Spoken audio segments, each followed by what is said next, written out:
Shalom. Oke, kita langsung buka dah. Yakobus 3. Yakobus 3 ayat 1 sampai 12. Saudara-saudaraku, janganlah banyak orang di antara kamu mau menjadi guru. Sebab kita tahu bahwa sebagai guru kita akan dihakimi menurut ukuran yang lebih berat. Sebab kita semua bersalah dalam banyak hal. Barang siapa tidak bersalah dalam perkataannya, ia adalah orang yang sempurna yang dapat juga mengendalikan seluruh tubuhnya. Kita mengenakan kekang pada mulut kuda, sehingga ia menuruti kehendak kita. Dengan jalan demikian kita dapat juga mengendalikan seluruh tubuhnya. Dan lihat saja kapal-kapal walaupun amat besar dan digerakkan oleh angin keras, namun dapat juga dikendalikan oleh kemudi yang amat kecil menurut kehendak jurumudi. Demikian juga walaupun suatu anggota kecil dari tubuh, namun dapat memegahkan perkara-perkara yang besar. Lihatlah, betapapun kecilnya api, ia dapat membakar hutan yang besar.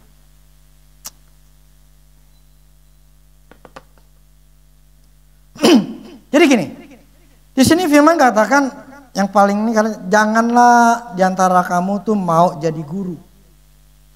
Karena sebagai guru kita akan dihakimi menurut ukuran yang lebih berat. Memang menjadi guru kan ngajar. Yang namanya ngajar kan berarti udah lebih tahu. Ya kan? Nah, kan konsekuensinya seorang yang sudah tahu berarti orang itu sudah ngelakuin. Ya dong. Logikanya gitu kan. Mereka tadi itu AC kenapa panas gitu. Pak saya lihat kok 25 derajat. Ya saya tahu ini salah gitu loh. Saya waktu itu saya nggak lihat. Tadi saya nggak lihat kenapa panas ini. Saya nggak ngeliat ini. Nah saya tahu. Masalahnya di sini nih, salah setting. Jadi saya matiin, saya nyalain lagi. Yang saya maksud begini, sebetulnya memang gak enak jadi seorang guru itu, saya nih sebagai guru kan, sebagai pendeta, sebagai hamba Tuhan. Sebetulnya memang gak enak ya itu, sebagai guru kita pasti akan ada orang-orang yang akan bisa melihat kita ketika kita tidak melakukan, itu kan jadi hakim. Orang itu kan jadi menghakimi kita. Nah ini yang paling yang paling dekat orang-orang di rumah. Istri, suami, atau anak. Itu yang paling gampang atau paling bisa atau paling ya istilahnya yang tahu kehidupan kita itu bisa menghakimi kita. Karena memang ya seorang guru berarti orang itu sudah tahu, udah ngerti tapi kalau nggak ngelakuin. So dulu saya pernah, saya ngomong apa gitu ya, anak saya langsung protes. Dulu papi ngomongnya begini, kok sekarang begini? Gitu. Nah, cuma saya kasih punya alasan. Saya pun akhirnya minta maaf sama mereka. Karena saya dalam keadaan tertekan akhirnya ngomong sesuatu yang salah. Nah, memang seperti itu. Tetapi bukan berarti nggak boleh ngajar gitu loh. Tapi memang ukurannya lebih berat. Oke, saya tidak akan bahas banyak di situ. Ini saya bahas masalah lidah. Lidah itu kan, lidah kita ini sesuatu yang kecil, tapi bisa mengeluarkan suara gitu loh. Menghasilkan perkataan. Nah,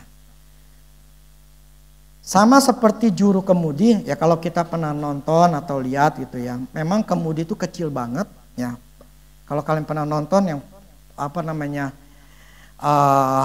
yang segede sekalipun kapal yang gede, itu cuma kemudi yang dikit kecil doang. Karena memang ya cuma kecil tuh bisa punya kemampuan. Di sini dikatakan lidah itu organ anggota yang kecil tapi dapat memegahkan perkara-perkara yang besar. Seperti api yang kecil nih. Kadang kan orang tuh kenapa bisa kebakaran? Karena dia lupa matiin. mungkin puntung rokok, hanya kecil ketika udara panas itu bisa ngebakar. Nah, saya waktu ngebaca begini, di ayat 2-nya, sebab kita semua bersalah dalam banyak hal. Barang siapa tidak bersalah dalam perkataannya, ia adalah orang yang sempurna yang dapat juga mengendalikan seluruh tubuhnya. Yang bisa mengendalikan seluruh tubuhnya. Coba di ayat 6-nya. Lidah pun adalah api. Ia merupakan suatu anggota kejahatan dan mengambil tempat di antara anggota-anggota tubuh kita sebagai sesuatu yang dapat menodai seluruh tubuh dan menyalakan roda kehidupan kita, sedang ia sendiri dinyalakan oleh api neraka. Semua jenis binatang liar, burung-burung serta bintang-bintang menjalar dan binatang laut dapat dijinakan dan telah dijinakan oleh sifat manusia. Tetapi tidak seorang pun yang berkuasa menjinakan lidah. Ia adalah sesuatu yang buas, yang tak terkuasai, penuh racun yang mematikan. Dengan lidah kita memuji Tuhan, Bapa kita, dan dengan lidah kita mengutuk manusia yang diciptakan menurut rupa Allah. Dari mulut yang satu keluar berkat, dari mulut yang satu keluar berkat dan kutuk. Hal ini saudaraku, tidak boleh demikian terjadi. Adakah sumber memancarkan air tawan dan air pahit dari mata air yang sama? Saudaraku, adakah pohon ara dapat menghasilkan buah zaitun dan adakah pohon anggur dapat menghasilkan buah ara? Demikian juga mata air asin tidak dapat mengeluarkan air tawar. Jadi setiap perkataan yang kita ngomongin selalu akan ada yang namanya buahnya. Jadi namanya anggur ya nggak mungkin lah jadinya pohon ara. Gitu loh. Yang namanya air asin ya rasanya asin, nggak mungkin tawar. Jadi sesuatu yang apa yang kita keluar dari mulut kita itu akan terjadi. Saya ingat gini, dulu mama saya tuh, mungkin orang tua yang zaman dulu ya. Mama saya kalau misalnya saya melakukan kesalahan, selalu ngomongin tangong. Tangong ya. Kalau orang artinya tuh bego. Tolong. Atau Yaoshiu. Yaoshiu apa mah? Hah? Sial kan? Dan itu dilakukan ke saya dan ke anak laki yang lain. Yang secara nggak sengaja mama saya itu menyumpai saya. Saya diciptakan atau dikendalikan atau dibuat sama mama saya itu untuk jadi orang sial. Walaupun kelihatan mama saya nggak menghendaki itu, tetapi itu yang keluar dari mulutnya. Saya orang nggak berguna, saya orang sial, saya orang bego.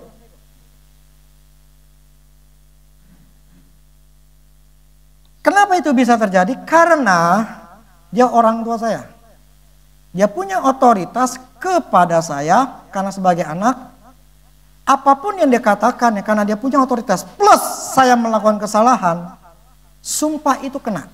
Jadi gini, kutuk tanpa alasan nggak kena. Jadi kalau orang nyumpain kita, kalau kita nggak salah, nggak akan kena. Tetapi kalau kutuk dengan alasan, kena. Jadi saya waktu itu diciptakan sama, yang saya ingat sih mama saya ya. Untuk saya selalu sial. Ketika ada melakukan kesalahan, tangong, bego, yaoshiu. Nah, itu mengkreat dalam diri saya, akhirnya saya jadi sial. Dan itu terjadi. Ya, sampai akhirnya setelah ngerti tahun 2004 itu mengenai kutuk, akhirnya saya mematahkan semua kutuk itu, kemudian saya minta mama saya untuk memberkati saya. Jadi saya patahkan dulu semua jadi saya tuntun mama saya untuk mematahkan semua perkataan yang ngutukin saya patahin semuanya, dan kemudian saya minta mama saya berkati saya. Karena saya tahu bahwa itu akan ngikat saya. Ya, Tuhan ngajarin saya seperti itu. Ya, akhirnya setelah itu ya, mulailah saya ada perbaikan. Jadi itu ngikat ke saya karena mama saya dari mulutnya itu bisa mengendalikan saya. Nah, kemarin saya ada pelayanan, dia anaknya ini ngerugin dia ratusan juta. Ratusan juta. Sampai sekarang ini sebetulnya mungkin bukan ratusan juta lagi, udah miliaran. Dan dia utang itu sekitar 4,5 M. Ya, 4,5 M. Ya, sekitar gitu. Saking keselnya dia nyumpain anaknya. Saya ngomong sama dia. Dia waktu lagi ngomong-ngomong, ya sampai saya marah sekali, saya nyumpain anak saya. Dia dengar, waduh, saya bilang nggak bisa begitu, walaupun memang kita susah, kita marah, kita nggak boleh gitu. Nah, ya saya nggak tahu deh, saya bilang mesti ngomong ke anak supaya dicabut perkataan itu. Makanya saya ngerti bahwa begini, di dalam firman ini katakan itu mulut itu bisa mengendalikan, menodai, dan menyalakan roda kehidupan. Artinya apa?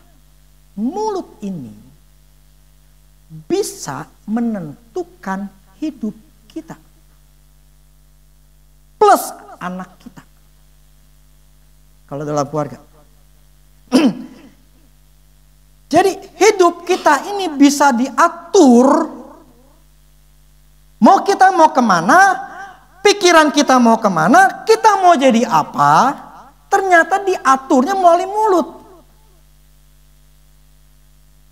Firman yang mengatakan begini, bukannya saya. Dia menyalakan roda kehidupan. Yang namanya roda apa ya artinya? Bulat, muter. Artinya apa? Dia nyalain.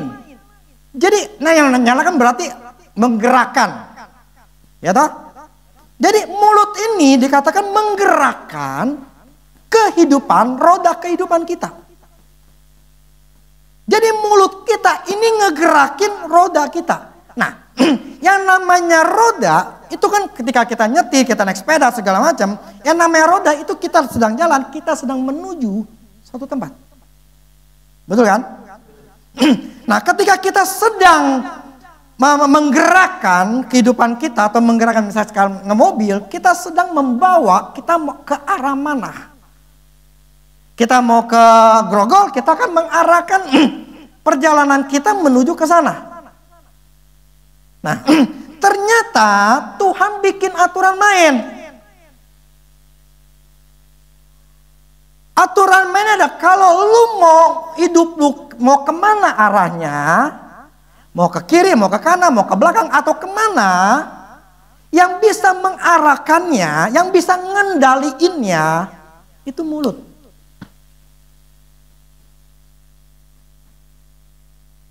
Jadi powernya Tuhan kasih di mulut kita. Nanti kita mau jadi apa? Tindakan kita tuh mau apa? Pikiran kita tuh mau apa? Kita mau ngerjain itu apa? Jadi benar-benar yang bisa ngatur, mengarahkan hidup kita. Yang arahinnya itu mulut kita.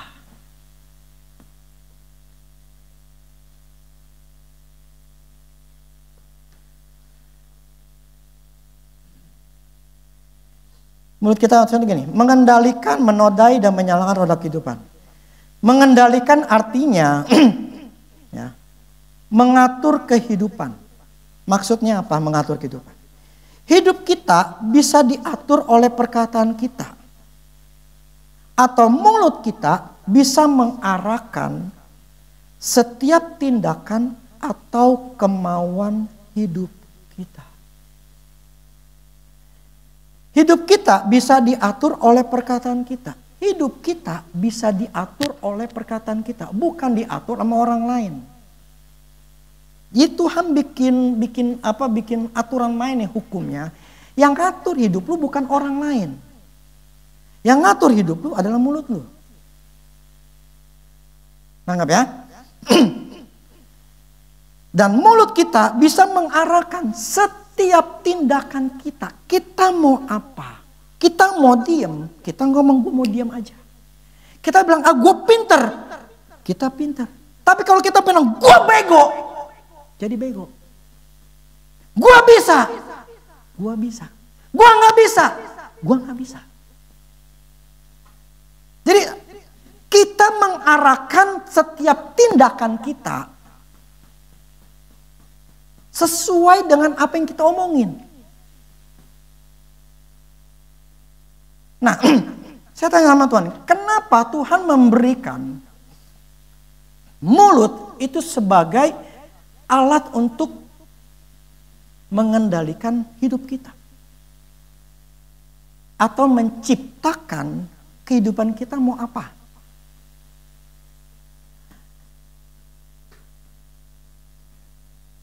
Dia jelaskan begini. Di Kejadian 1, firman katakan gini. Tuhan menciptakan manusia serupa dan segambar dengan Allah. Allah itu punya kepala, punya mata, punya mulut, punya telinga, punya kaki, punya tangan semua. Dari atas nih kita ini adalah gambaran tubuhnya Allah itu adalah seperti kata ini. Menurut serupa dan gambar Allah, Allah itu ya seperti manusia yang maksudnya punya kepala sampai kaki gitu. Nah, ketika dia menciptakan manusia serupa dan segambar dengan dia. Nah, ketika dia menciptakan langit dan bumi, pakai apa?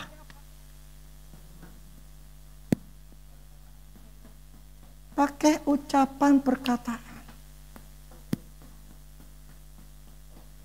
Jadi dia ngebentuk bumi, itu bukan dia lagi bikin apa ya. Aduh gue pengen cari tanah liat nih di mana gue pengen bikin bentuk bumi kayak apa ya. Gue bikin bulat aja atau lonjong gitu. Cuma satu doang manusia yang dia bikin pakai tebu dan tanah.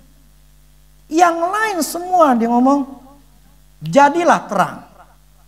Jadilah daratan, jadilah binatang. Semuanya terjadi. Hanya pakai mulut.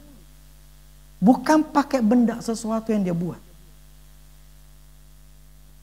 Jadi serupa dan segambar dengan Allah artinya dia itu menciptakan manusia, diberikan kuasa yang persis sama seperti dia ketika dia lagi ciptain sesuatu itu pakai mulut. Jadi manusia di seluruh dunia, nggak ada hubungan sama agama, itu punya kuasa untuk menciptakan mulutnya seperti apa? Masa depannya seperti apa? Karena manusia diciptakan surga gambar Allah. Ya nggak cuma orang Kristen gitu loh. Cuma bedanya kita ini diberikan Roh Kudus, powerful. Ada kuasa di mulut kita yang lebih untuk bisa menghancurkan kuasa kegelapan. Contoh kemarin kita pelayanan itu ternyata 27 dukun. Tidak ada yang bisa melepaskan tukang apa? Tahu. Kembang tahu.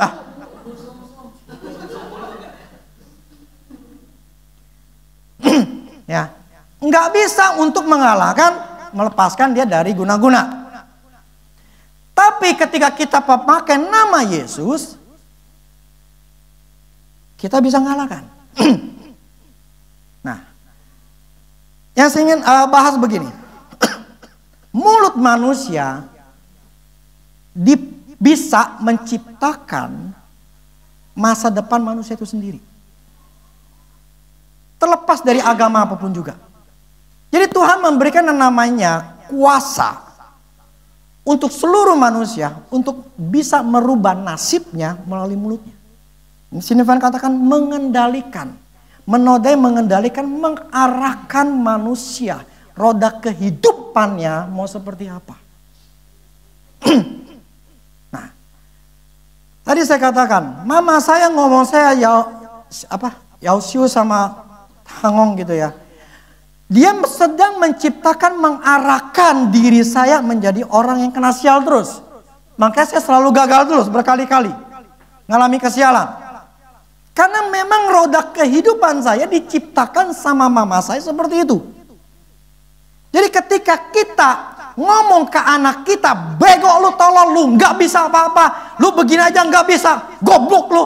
Nah, kita sedang membawa roda kehidupan anak kita itu ke arah yang jelek.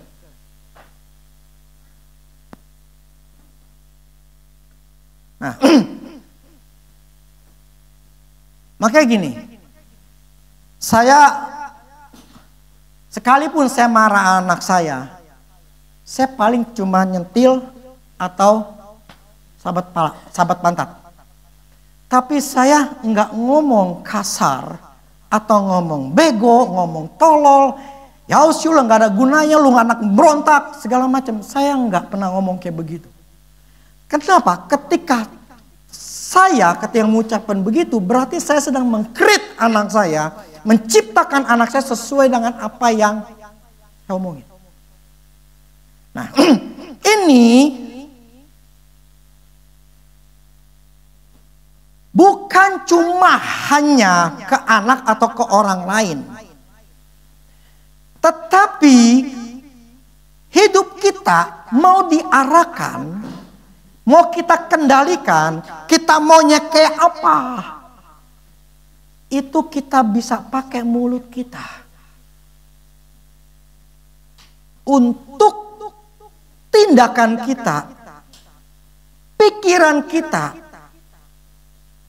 yang kita mau, yang benar, yang bagus, mau tidak mau, ya kalau kita pengen roda kehidupan kita bagus, Islam mengarahkannya mau kemana, harus diomongin. Harus diomongin tiap hari.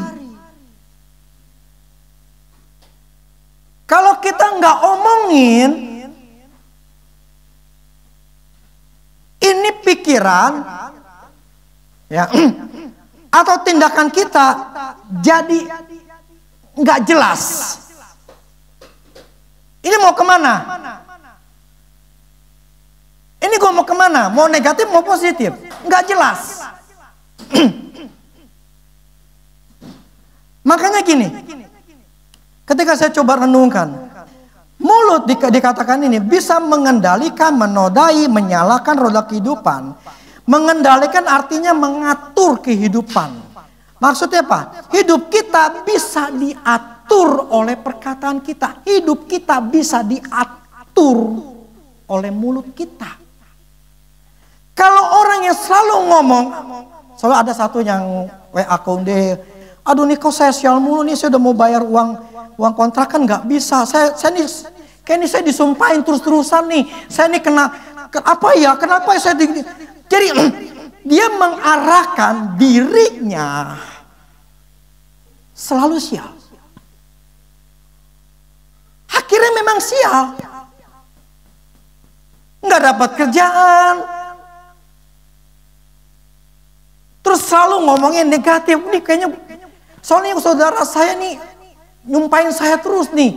Wah ini saya kayaknya diserang sumpah-sumpah mulu, ini membuat saya kayak begini. Jadi yang diomongin, yang jelek-jelek itu terjadi jelek. Maka firman katakan tadi, orang yang bisa mengendalikan, orang yang tadi sempurna. Nah seringkali gini kan, ketika kita melakukan kesalahan kan, kita kesel kan. Bego banget sih gua. Misalnya. Karena seolah tuh kita udah kesel sama diri kita karena melakukan kesalahan. Itu membuat kita jadi ngutukin diri kita sendiri atau ngutukin anak kita. Atau siapa aja. Nah, Problemnya setiap perkataan kita yang tadi dikatakan asin nggak mungkin jadi tawar. Kalau perkataan kita jelek ya jadinya jelek. Perkataan kita bagus jadinya bagus. Jadi yang membuat yang mengatur hidup kita ya kita. Bukan Tuhan. Loh, maksudnya gimana? Tuhan yang gini loh. Tuhan tuh punya rancangan di sana. Yang membuat kita bisa berjalan ke rancangan Tuhan itu tergantung kita ngomongnya apa. Kalau kita ngomongnya jelek-jelek ya nggak mungkin lah nyampe. Tuhan udah bilang, lu di sana, lu bisa kaya, lu bisa berhasil, lu bisa selesai masalah, bisa di sana. Tapi kalau kita ngomongnya, aduh apa mungkin ya? Apa gua bisa? Soalnya nanti ada begini, ntar ada begitu, nih gimana nih gua? Aduh. Yang kita omongin adalah kesulitan. Kita tidak mengarahkan mulut kita untuk ngomong, mengarahkan supaya mulut kita ini mengarahkan. Ayo, lu mampu. Oke, lu bisa. Ingat Rudi. Lu bisa. Rudi. Lu pintar. Lu pintar, lu ngerti. Tapi itu bukan sekali ngomong jadi. Ya.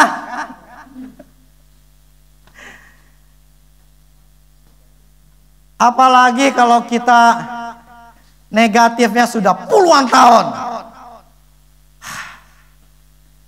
Makanya kenapa saya ngomong, anak itu harus punya mental yang bagus. Anak itu harus punya kesehatan jiwa yang bagus.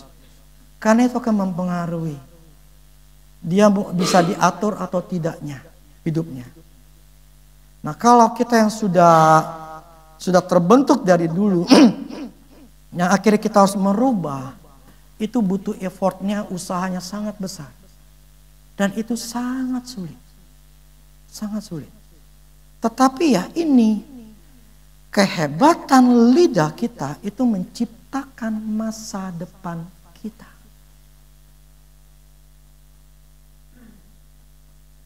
Maksudnya gini, kayak mertua saya, mama udah berapa? 80 lah. 82. Ini kita di lantai 3. Mertua saya ngomong, gue bisa naik.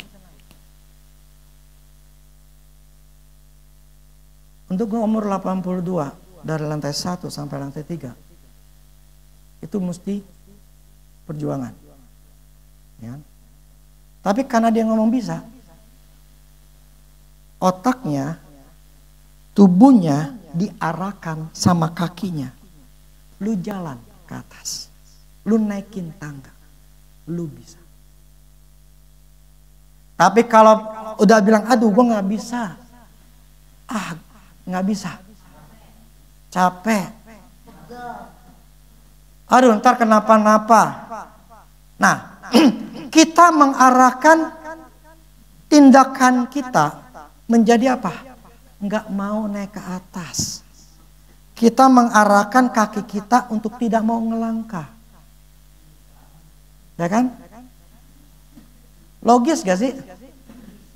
Ya kan? Itu sesuatu yang memang fakta nyata.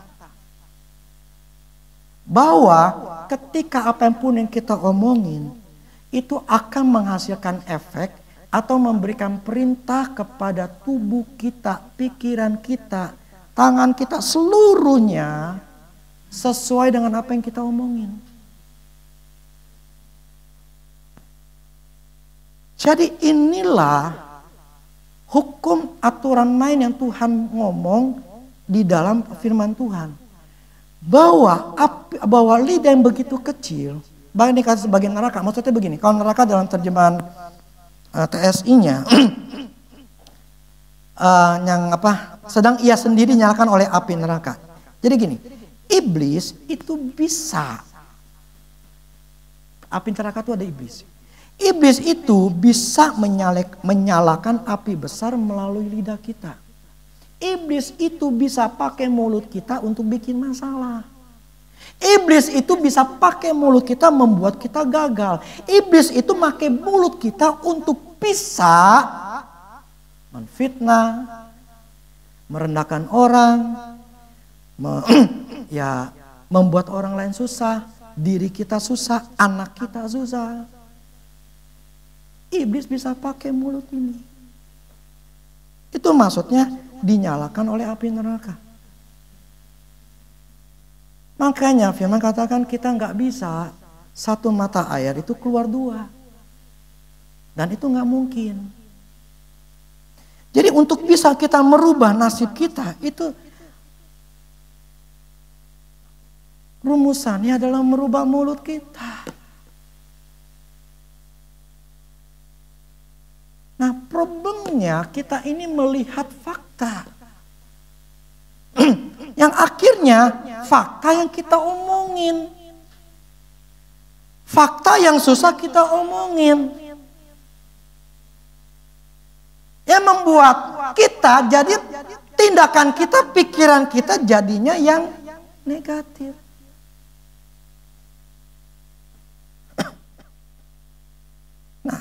Banyak kita nggak sadari seperti itu. Orang yang sempurna katakan orang yang bisa mengendalikan lidahnya. Kalau kita bisa mengontrol mulut kita, perkataan kita, hidup kita tuh pasti terkontrol. Kita bisa mengendalikan apapun juga. Yang jahat maupun yang tidak jahat, itu akibat kita yang ngomong.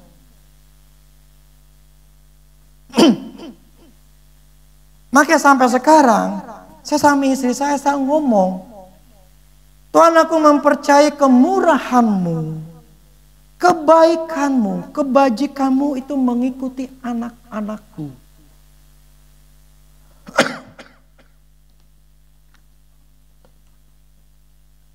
Selasa ini saya akan ke Jepang selama 2 minggu. Ini yang membuat saya istilahnya kesempatan buat saya untuk ngomongin ke anak saya.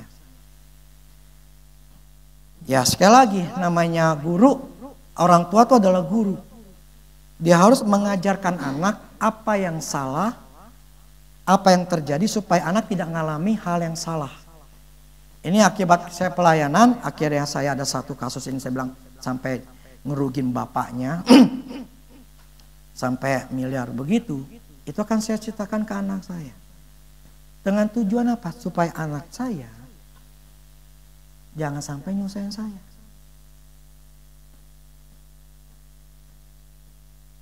Dengan cara saya mengajar anak saya, memperkatakan supaya anak saya nangkep kehidupan dia harus jaga. Nah, untuk dia mengendalikannya dengan perkataannya juga. Jadi gini,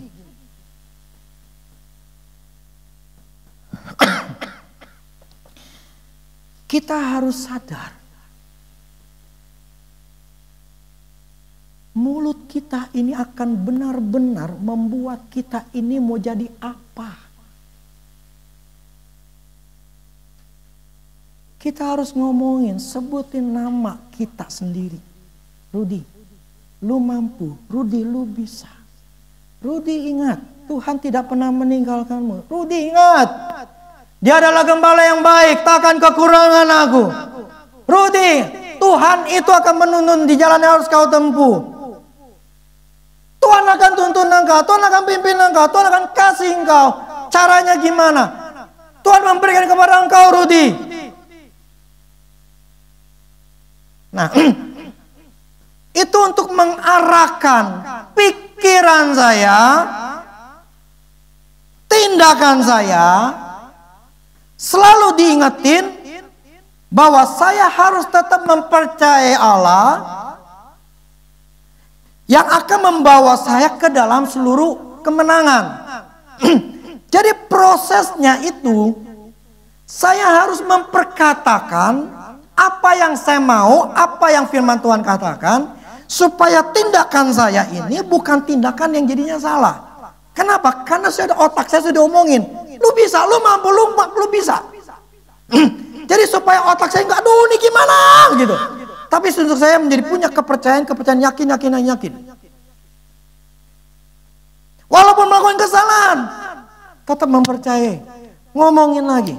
Karena ini seperti benih yang nggak mungkin langsung terjadi dalam semalam, seminggu, 2 minggu. Kagak. Tapi masalahnya Tuhan bikin aturan main. Lidahmu mengendalikan, mengarahkan roda kehidupanmu. Kau mengarahkan mau kemana? Mau nyungsep? Mau bangkit? Mau berhasil? Mau gagal? Mau sakit? Mau apa? Tinggal ngomongin. Lu maunya apa? Tinggal ngomongin. Lu ciptain sendiri.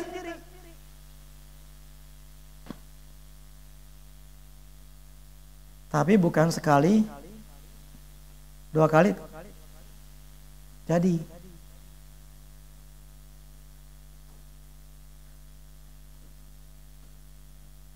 kita lah yang akan menentukan hidup kita.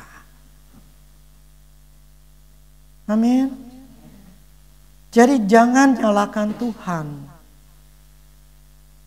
Sekalipun ada masalah, kita selalu mengatakan, Tuhan, kau tidak pernah salah. Saya yang salah. Berikan saya caranya, pengertian.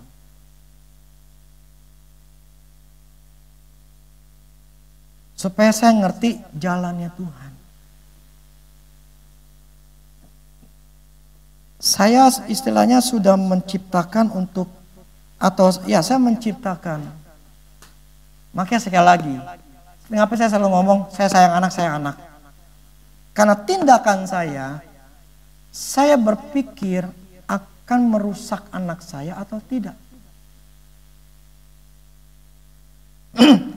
Jadi yang saya penting adalah, saya akan ngomong gini, Tuhan, paksakan atau buat rancanganmu terjadi di anak saya. Supaya jalan anak saya sampai ke tanah Kanaannya. Nah kalau di tanah udah masuk tanah Kanaan, dia settle di situ, memang Tuhan tempatin di situ. Saya nggak susah. Jadi di mulut saya ngomong begitu, saya menciptakan anak saya. Saya tidak ngomongin anak saya, goblok lah anak saya. Ini nggak ngerti lah. No, saya nggak ngomongin begitu. Atau saya mengkhawatirkan anak saya nanti tuh kayak apa ya? Ntar anak saya gimana ya? Kagak, saya mencoba untuk menciptakan anak saya. Maka tetap saya ngomong kepada anak saya. Ingat, doa tidak cukup. Ya, harus ngomong. Jadi saya tetap ngomong ke anak saya gitu loh. Gak bisa kita cuma doa, Tuhan berkati mereka Tuhan. Buat mereka berjalan supaya mereka ketemu dengan tanah Kanaan. Kagak. Saya tetap ada waktu ngomong sama mereka. Paralel. Doa dalam dunia roh, dunia fisik ya saya ngomongin. Supaya sejalan.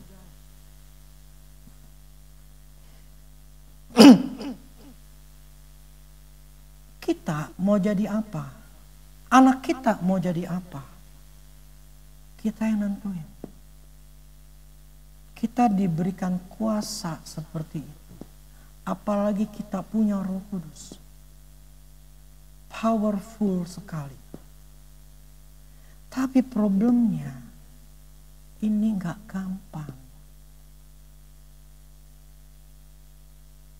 Untuk kita merubah hidup kita, tindakan kita.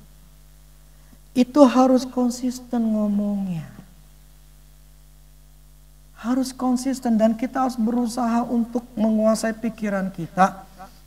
Supaya menguasai pikiran kita ya kita harus ngomongin. Akibat kita ngomongin terus tindakan kita pun jadi supaya sesuai dengan apa yang kita mau. Dan itu harus kita lakukan konsisten. Karena ini tidak terjadi dalam semalaman. Enggak. Itu butuh waktu, tergantung kita. Yang diomongi sekali yang positifnya, negatifnya 100. Gak bakal terjadi apa-apa. Yang harus kita ngomongin, maka firman katakan begini. Jangan engkau lupa memperkatakan firman Tuhan itu siang dan malam. Tetapi renungkanlah itu. Supaya engkau bertindak hati-hati. Karena memang dari pagi sampai malam, yang kita harus renungkan harus kita omongin adalah firman. Hal-hal yang benar. Bukan hal-hal yang salah yang kita alami. Aduh, kenapa nih gue ngalami kayak begini? Aduh, susah Tuhan. Kita omongin itu terus. Padahal firman katakan renungkanlah firman Tuhan. Artinya renungkan yang benar-benarnya. Tapi susah. Memang susah. Siapa bilang gampang? Hidup dalam kebenaran itu susah. Hidup dengan yang jahat gampang. Untuk kita negatif gampang banget. Tetapi untuk kita menjadi positif itu susah. Sangat susah. Dibutuhkan usaha kita mau atau enggak. Kalau kita selalu ngomong, aduh gue sial mulu nih. Aduh nih gue begini mulu. Kalau gue kerja gue ngelakuin ini kayaknya susah banget ya. Sial mulu nih, gimana sih nih. Tuhan, gimana tolong dong. Ya, bukan Tuhan gak mau tolong. Kita ya sudah menciptakan diri kita sial.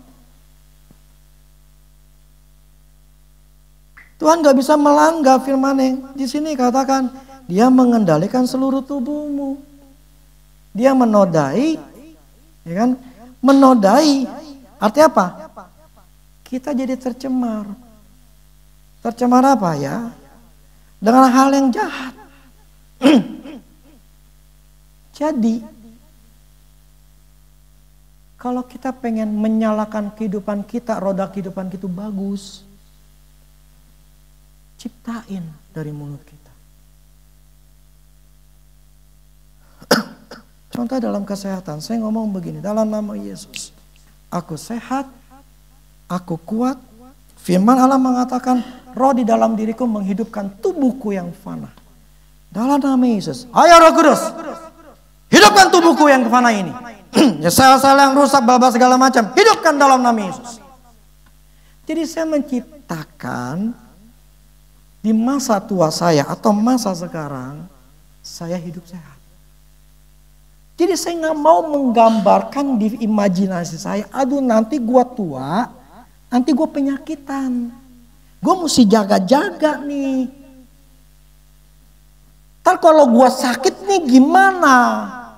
Ntar gua kalau kena jantung gimana? Ntar kalau gua kena diabetes, kalau kena ini gimana? Saya nggak menciptakan itu. Karena saya ngomongin ke dalam diri saya, Rudi engkau sehat, engkau kuat, engkau mampu, engkau masih bisa naik gunung.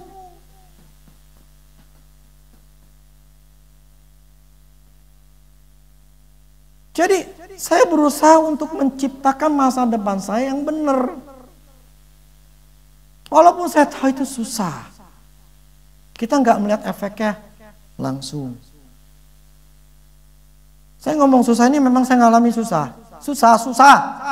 Nggak gampang.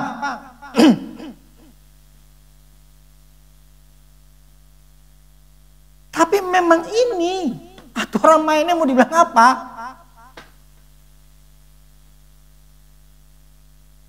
Mau hidup sukses, mulut kita harus ngomong sukses. Mau hidup sehat, mulut kita harus ngomong sehat.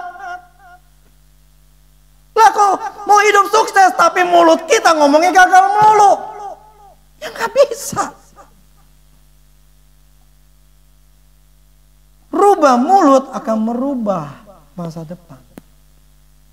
Ini aturan main yang Tuhan sudah berikan kepada kita. Like or not, terserah. Ini aturan main sama Tuhan. Yang dia bisa mengendalikan seluruh tubuh kita, tindakan kita adalah perkataan kita. Jadi kalau saya ngomongnya jelek, terjadilah sesuai apa yang saya omong. Pohon ara jadinya buah ara. Pohon anggur jadinya buah anggur.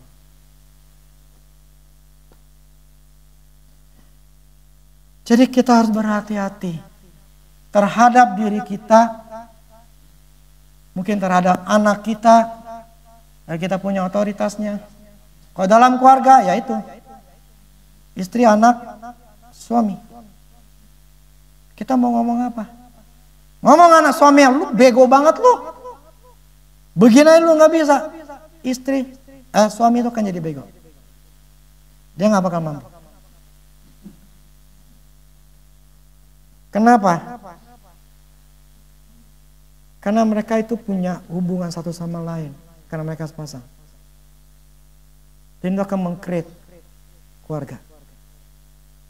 Terus gimana dong kalau saya sudah disumpahin sama papa mama saya? Putusin. Mau gak mau ngomong ke orang tua. Kalau kita ingat nih ya, apa ngomongannya itu. Kalau sudah lewat sih gampang. Kita coba ngomong sendiri selesai. Tapi kalau masih ada orang tuanya, mau tidak mau orang tuanya ngomong sendiri, aku cabut perkataanku yang salah ini. Selama orang tua masih hidup, masih ngikat kita. Suka atau tidak suka, itu yang terjadi. Tapi kalau orang tua udah nyabut, kita bebas. Jadi kalau makanya kalau dulu saya istilahnya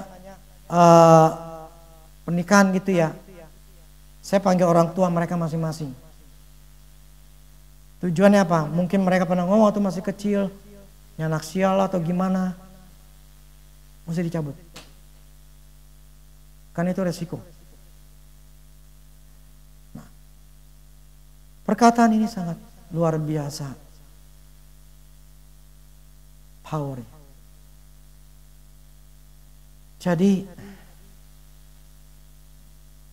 berhati-hatilah dengan mulut kita, perkataan kita, maupun apa yang kita dengar.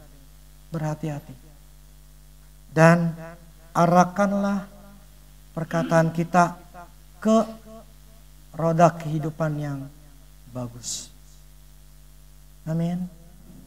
Sekalipun kita kesel, lebih baik teriak sekencang-kencangnya daripada ngomong salah, negatif. Kalau istilah kita pengen pelampiasan nih, teriak sekencang-kencangnya, belanja. Ya. Daripada kita ngomong yang negatif. Ya kalau mau belanja, belanja sok lah. Yang penting jangan sampai kita ngeluarin hal yang negatif. Anak kita senakal-nakalnya, sekurang-kurang ajarnya, jangan pernah ngatain mereka. Jangan pernah. Kita akan ngikat dia sesuai dengan iblis itu akan menjerat anak itu. Karena kita omongin. Kalau sekarang nih kita mungkin ada pernah ngomongin yang salah ke anak kita. Minta ampun sama Tuhan. Anaknya ngomongin, aku cabut. Doain, aku cabut, kemudian aku doakan. Aku berkati. Selama ini gak pernah dilakuin. Kutuk, sumpah serapah yang negatif akan ngikutin itu anak. Sampai mati akan ngikutin. Walaupun ada hamba Tuhan, aku tidak percaya kutuk. Karena itu semuanya sudah dipakukan di kayu salib. Saya ingin katakan faktanya masih ada. Buktinya di saya. Saya ini cinta Tuhan, gila-gilaan. Tapi tetap kutuk itu masih kuasai saya sampai saya memutuskan kutuk itu dari papa mama saya. Ke sayanya lepas total, baru saya bisa berhasil. Kutuk itu dosa. Selama itu belum pernah diakui, selama itu akan mengikat kita sampai mati. Makanya saya ngomong ke anak saya, tapi mami sudah putusin kutuk kamu, kamu tidak punya kutuk. Tapi jangan bikin kutuk. Kalau kamu bikin kutuk, setan akan masuk ke dalam hidupmu. Jadi saya ngajarin mereka itu fakta. Hidup dalam takut akan Tuhan tuh enakan ngajarin tuh sesuai dengan fakta. Fakta A, fakta B, fakta C. Itu yang saya omongin. Nanti saya mau ketemu di Jepang. Nih faktanya ada orang ngomong begini nih. Kalau kamu melakukan ini, kamu nanti akan nyusahin papi mami. Dan papi mami gak mau kamu ngelakuin kayak gini. Tujuan apa? Bukan saya untuk membuat jadi takut, tetapi tujuan saya untuk membuat mereka hati-hati.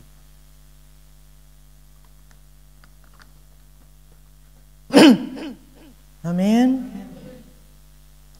Oke, kalau kita sekarang ini masih ngomongin negatif, akui, patahin.